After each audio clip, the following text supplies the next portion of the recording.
ರಾಜ್ಯ ಸರ್ಕಾರದಲ್ಲಿ ಮತ್ತೆ ಕಮಿಷನ್ ದಂಧೆ ನಡೀತಾ ಇದೆಯಾ ಅನ್ನೋ ಪ್ರಶ್ನೆ.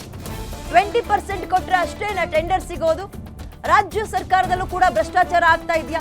ಟೆಂಡರ್ಗೆ 20% ಕಾಮಗಾರಿ ಆದ್ಮೇಲೆ ಎಷ್ಟು ಹಂಗಾದ್ರೆ? ಅವತ್ತು ಬಿಜೆಪಿ ವಿರುದ್ಧ ಇದೇ ಕಾಂಗ್ರೆಸ್ ಆರೋಪ ಮಾಡಿತ್ತು. ಈಗ ಕಾಂಗ್ರೆಸ್ ವಿರುದ್ಧವೂ ಕೂಡ ಆರೋಪ ಕೇಳಿ ಬಂದಿದೆ. ಸರ್ಕಾರದ ವಿರುದ್ಧ ಬಹಳ ಗಂಭೀರ ಆರೋಪವನ್ನ ಗುತ್ತಿಗೆದಾರರೇ ಮಾಡ್ತಾ ಇದ್ದಾರೆ. ಕಾಂಗ್ರೆಸ್ ಸರ್ಕಾರದಲ್ಲೂ ಕೂಡ ಭ್ರಷ್ಟಾಚಾರ ನಡೀತಾ ಇದೆ ಅನ್ನೋದು ಅವರ ಆರೋಪ. 20% ಕೊಟ್ರೆ ಮಾತ್ರ ಟೆಂಡರ್ ಸಿಗುತ್ತೆ. ಲಂಚ ಕೊಡಬೇಕು, ನಮಗೆ ಟೆಂಡರ್ ಕೊಡ್ಬೇಕು, ಅವರು ಕೆಲಸ ಕೊಡ್ಬೇಕು ನಮಗೆ ಅಂದ್ರೆ ಲಂಚ ಕೊಡಬೇಕು, ಇಲ್ಲ ಅಂದ್ರೆ ಟೆಂಡರ್ ಸಿಗಲ್ಲ.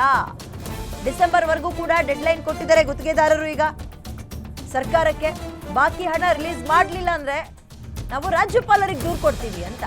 ರಾಜ್ಯ ಸರ್ಕಾರದಲ್ಲಿ ಹಾಗಾದ್ರೆ ಕಮಿಷನ್ ನ ದಂಧೆ ನಡೀತಾ ಇದೆಯಾ? ಇದೇ ಕಾಂಗ್ರೆಸ್ ಬಿಜೆಪಿ ವಿರುದ್ಧ ಆರೋಪ ಮಾಡಿಕೊಂಡು ಗೆದ್ದಿದ್ದೇನಂತ ಹೇಳಿ 40% ಕಮಿಷನ್ ಆರೋಪ. ಹೋದಲ್ಲಿ ಬಂದಲ್ಲಿ ಸ್ಕ್ಯಾನರ್ಗಳನ್ನೆಲ್ಲ ಅಂಟಿಸಿದ್ರು. ಸ್ಕ್ಯಾನ್ ಮಾಡಿ 40% ಭ್ರಷ್ಟಾಚಾರ ಎಲ್ಲೆಲ್ಲಿದೆ ಅನ್ನುವಂತಹ ಡೀಟೇಲ್ಸ್ ಕೊಟ್ಟಿದ್ರು. ವಿನ್ ಆದ್ರು ಅದರಲ್ಲಿ. ಈಗ ಅದೇ ರೀತಿಯ ಆರೋಪ ಕಾಂಗ್ರೆಸ್ ಮೇಲೂ ಕೂಡ ಕೇಳಿ ಬಂದಿದೆ. ಬದಲಾಗಿ ಇಲ್ಲಿ ವಿರೋಧ ಪಕ್ಷ ಅಥವಾ ಬಿಜೆಪಿ ಮಾಡ್ತಾ ಇರುವ ಆರೋಪ ಅಲ್ಲ, ಗುತ್ತಿಗೆದಾರರೇ ಮಾಡ್ತಾ ಇರುವಂತಹ ಆರೋಪ, ಕಾಂಟ್ರಾಕ್ಟರ್ಗಳೇ ಮಾಡ್ತಾ ಇರುವ ಆರೋಪ. 20% ಕೊಟ್ರೆ ಮಾತ್ರ ಟೆಂಡರ್ ಸಿಗೋದು ಹಾಗಾದ್ರೆ?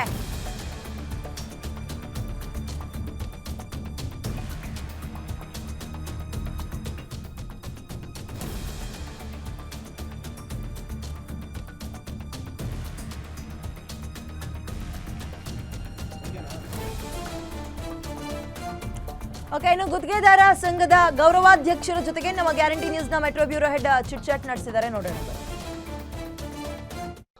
ನಮ್ಮ ಜೊತೆಗೆ ರಾಜ್ಯ ಗುತ್ತಿಗೆದಾರರ ಸಂಘದ ಗೌರವಾಧ್ಯಕ್ಷರಾಗಿರುವಂತಹ ಜಗನ್ನಾಥ್ ಇದ್ದಾರೆ. ಅವ್ರನ್ನ ಮಾತಾಡಿಸ್ತಾ ಹೋಗೋಣ. ಸರ್, ಈಗ ನೀವು ಪ್ರೆಸ್ ಮೀಟ್ ಮಾಡಿದ್ರಿ. ಪ್ರೆಸ್ ಮೀಟ್ ಅಲ್ಲಿ ಒಂದಷ್ಟು ವಿಚಾರಗಳನ್ನು ಹೇಳಿದ್ರಿ. 33,000 ಕೋಟಿ ಬಾಕಿ ಬರಬೇಕು, ಜೊತೆಗೆ ಬೇರೆ ಬೇರೆ ಇಲಾಖೆಗಳಲ್ಲಿ ಭ್ರಷ್ಟಾಚಾರ ಆಗ್ತಾ ಇದೆ ಅನ್ನುವಂಥದ್ದು. ಯಾವ ರೀತಿ ಆಗ್ತಾ ಇದೆ, ಎಷ್ಟು ಬಾಕಿ ಬರಬೇಕು ರಾಜ್ಯ ಸರ್ಕಾರದಿಂದ? ಸರ್, 33,000 ಕೋಟಿ ಬಾಕಿ ಬರಬೇಕಾಗಿದ್ದು ಸತ್ಯ. ನಮಗದು ಮುಖ್ಯಮಂತ್ರಿಗಳು ಮತ್ತೇನದ ಡೆಪ್ಟಿ CM ಸಾಹೇಬರು, PWD ಮಿನಿಸ್ಟ್ರು ಕರೆದು ಪ್ರಾಬ್ಲಮ್ ಅದ, ಹೆಚ್ಚಿಗೆ ಕೆಲಸ ಆಗ್ಯಾವ ಅಂತ ಹೇಳಿ ಒಪ್ಕೊಂಡ್ರೆ 2.5 ವರ್ಷ ನಾವು ಒಪ್ಕೊಂಡೆವು.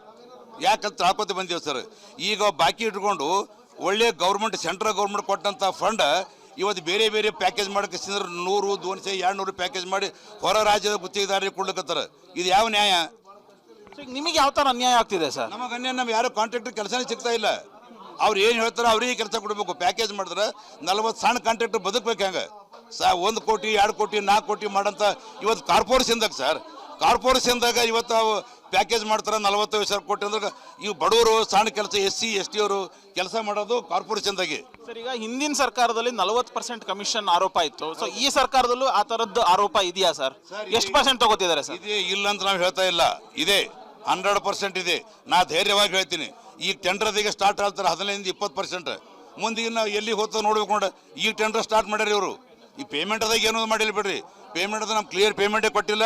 ಎಷ್ಟು ಕೊಟ್ಟರೆ ಟೆಂಡರ್ ಅಲ್ಲಿ ಯಾವ ಥರ 20% ಸರ್? ಟೆಂಡರ್ದಾಗ 20% ಕೊಟ್ಟರೆ ಮಾತ್ರ ಪೂಜೆಗೆ ಬರ್ತಾರೆ, ಇಲ್ಲ ಪೂಜೆನೇ ಆಗಲ್ಲ. ಈಗ ನೀವು ಮಾತಾಡ್ತಾ ಹೇಳಿದ್ರಿ ಸರ್, ಕಲ್ಯಾಣ ಕರ್ನಾಟಕ ಭಾಗದಲ್ಲಿ ಸಾಕಷ್ಟು ಗೋಲ್ಮಾಲ್ ಆಗ್ತಿದೆ. ಯಾವ ರೀತಿ ಆಗ್ತಿದೆ ಸರ್? ಹೇಳಕತ್ತಿಲ್ಲ ಸರ್. ಈಗ ಇದೇ ಏನೋ ಟೆಂಡರ್ ಹಾಕಿದ್ರೆ ಯಾವ ಟೆಂಡರ್ನು ಆ ಒಂದು ಸರ್ ಆಸ್ ಪರ್ ನೋಟಿಫಿಕೇಶನ್ ಪ್ರಕಾರ ಇವತ್ತು ಟೆಂಡರ್ ಹಾಕಬೇಕು. ಟೆಂಡರ್ ಹಾಕ್ಬಿಟ್ಟು ಇದನ್ನ ಹೊಡಿಬೇಕು, ಇದನ್ನ ಸ್ಕೂಟ್ನಿ ಮಾಡಬೇಕು, ಇದನ್ನ ವರ್ಕ್ ಆರ್ಡರ್ ಕೊಡ್ಬೇಕಂತ ನೋಟಿಫಿಕೇಶನ್ ಇರ್ತದೆ. 3 ತಿಂಗಳಾದ್ರೂ ಟೆಂಡರ್ ಫೈನಲ್ ಮಾಡಲ್ಲ ಅವ. ಕಾಂಟ್ರಾಕ್ಟರ್ ಒಪ್ಪತ್ತ ನೀನು ಟೆಂಡರ್ ತಕ್ಕೋಲಿ ನನ್ನ ಹಿಂದಿನ ಬಿಲ್ ಅವಲ್ಲಿನು ಆ ಬಿಲ್ ಹೆಲ್ಡ್ ಅಪ್ ಮಾಡಿಸ್ತೇವೆ. ಅವು ಬಿಲ್ ನಿನಗೆ ಹುಡ್ಸಂಗಿಲ್ಲ. ಟೆಂಡರ್ ತಗೋ, ಕಾಂಟ್ರಾಕ್ಟರ್ಗೆ ಹಂಚಿಸಿ ಆ ಟೆಂಡರ್ ತೆಗಿಲಿಕ್ಕೆ ಹಚ್ಚಿ ಯಾರು ಅವ್ರಿಗೆ ಹೋಗಿ ಅಡ್ವಾನ್ಸ್ ಒಯ್ದು 15-20% ಕೊಡ್ತಾರೆ. ಯಾರಿಗೆ ಕೊಡ್ತಾರೆ? ಯಾರಿಗೆ ಕೊಡಬೇಕು ಸರ್ 15-20%? ಆಫೀಸರ್ ತೋತಾರೆ. ಆಫೀಸರ್ ತೋತಾರೆ, ಅವ್ರು MLA ಕೊಡ್ತಾರೋ ಮತ್ತೆ ಯಾರಿಗೆ ಕೊಡ್ತಾರೆ? ಎಲ್ಲ MLA ಎಲ್ಲ ಪಾರ್ಟಿ MLA ಅಥವಾ ಪರ್ಟಿಕ್ಯುಲರ್ ಪಾರ್ಟಿ MLAಗಳು 70% MLAಗಳು, 30% ಒಳ್ಳೆಯವ್ರ ಇಲ್ಲ ಅಂತ ಹೇಳಲ್ಲ. ಈ ವಿಚಾರ ಪ್ರಿಯಾಂಕರ್ಗೆ ಗೊತ್ತಿಲ್ವಾ ಸರ್? ನಿನ್ನ ಹೇಳಿದವ್ರು ಇದು, ನಿನ್ನ ಅವ್ರ ನಜರ್ ತಂದಿದ್ರು ಪಾಪ. ಈಗ ಮಲ್ಲಿಕಾರ್ಜುನ ಇವರು ಪ್ರಿಯಾಂಕ್ ಖರ್ಗೆ ಸಾಹೇಬ್ರು ನಜರ್ ತಂದಿದ್ದೆವು. ಅವ್ರು ಇಮಿಡಿಯೇಟ್ ಏನದ 21-22 ತಾರೀಕಿಗೆ ಏನದ ಮೀಟಿಂಗ್ ಇಟ್ಟರು. ಅವ್ರು ಭಾಳ ಆನೆಸ್ಟ್.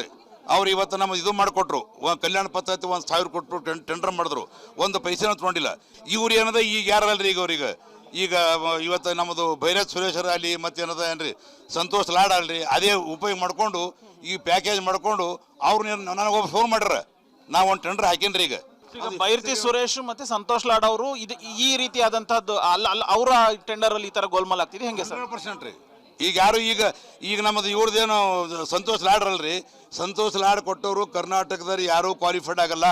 ಅದು ಸರ್ ಈಗ ಕೊನೆಯದಾಗಿ ಸರ್ ಈಗ ನಿಮಗೆ ಇಷ್ಟು ಅಮೌಂಟ್ ಬರಬೇಕು ಸೊ ನಿಮ್ಮ ನಡೆ ಏನು ಸರ್ಕಾರಕ್ಕೆ ಏನೋ ಡೆಡ್ಲೈನ್ ಏನಾದ್ರು ಕೊಡ್ತಾ ಇದ್ದಾರೆ ಹೇಗೆ ಸರ್ ನಮ್ಮ ನಡೆ ಎಲ್ಲ ಡಿಸ್ಟ್ರಿಕ್ಟ್ ಅಧ್ಯಕ್ಷರು ನಿರ್ಣಯ ತೊಗೊಂಡಿದ್ದಾರೆ ಏನು ನೀವು ಸ್ಟ್ರೈಕ್ ಮಾಡಲೇಬೇಕು ಇದು ಮಾಡಲೇಬೇಕಂತೇಳಿ ಸರ್ ನೀವು ಏನು ಮಾತಾಡ್ರಿ ಒಂದರ ನಡೀರಿ ಅಂತೇಳಿ ಅವ್ರು ಒಂದು ಮಾಡಲಿಲ್ಲ ಅಂತಂದ್ರೆ ನಮಗೆ ಸರ್ ನಾವು ಯಾವ ಮುಖ್ಯಮಂತ್ರಿಯಿಂದ ಮುಂದೆ ಬಂದಿಲ್ಲ ಯಾರು MLA ಮುಂದೆ ಬಂದಿಲ್ಲ ನಮ್ಮ ಅಸೋಸಿಯೇಷನ್ದವ್ರು ನಮಗೆ ಏನೋ ಅಧ್ಯಕ್ಷ ಮಾಡ್ರ ಗೌರವ ಅಧ್ಯಕ್ಷ ಮಾಡ್ರ ಡಿಸೆಂಬರ್ದಾಗ ಸರ್ ನೋಡ್ರಿ ಎಲ್ಲ ರೀತಿಯಲ್ಲಿ ತಯಾರಿದ್ದೇವೆ ನಾವು ಡಿಸ್ಟ್ರಿಕ್ಟ್ ವೈಸ್ ಹೋರಾಟ ಮಾಡ್ತೇವೆ ಏನ್ರಿ ಮೊದಲ ಸುರ್ಜೇವಾಲ ಸಾಹೇಬ್ರಿಗೆ ಫೋನ್ ಇದು ಮಾಡ್ತೇವೆ ಆಮೇಲೆ ಮಲ್ಲಿಕಾರ್ಜುನ ಖರ್ಗೆ ಸಾಹೇಬ್ರಿಗೆ ಹೇಳ್ತೇವೆ ಆಮೇಲೆ ಏನೋ ರಾಹುಲ್ ಗಾಂಧಿ ಸಾಹೇಬ್ರಿಗೆ ಹೇಳ್ತೇವೆ ಅವರು ಜನ ಕೇಳಿಲ್ಲ ಅಂತಂದ್ರೆ ವಿರೋಧ ಪಕ್ಷದವ್ರಿಗೆ ಹೇಳಕ್ಕೂ ನಾವು ಹಿಂದೆ ಸರಿಯಂಗಿಲ್ಲ ನಾವು ಪ್ರೈಮ್ ಮಿನಿಸ್ಟರ್ ತಾನೇ ಇದು ಹೋಯ್ತು.